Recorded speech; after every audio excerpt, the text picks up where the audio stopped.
অল্প তেল দিয়ে দিলাম, এবার দিচ্ছি শুকনো লঙ্কা, তেজপাতা, জোয়ান, এবার দিচ্ছি পাতাকপি। রাম হরে হরে, হরে কৃষ্ণ কৃষ্ণ কৃষ্ণ হরে হরে, হরে রাম রাম রাম হরে হরে, হরে কৃষ্ণ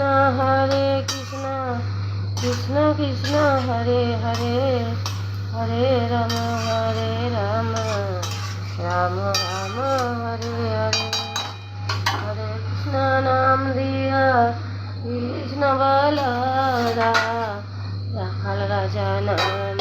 এখন বন্ধু ঢেকে দিলাম। নতুন নতুন রেসিপি আপনাদের কাছে ইউটিউবে চ্যানেল খুলবে, সুমিত্রা রান্নাঘর। দেখুন আমি আজকে কড়ি বানাচ্ছি, প্লেন কড়ি, দই দিয়ে দিয়েছি। ভালো লাগলে লাইক কমেন্ট শেয়ার করবেন প্লিজ প্লিজ।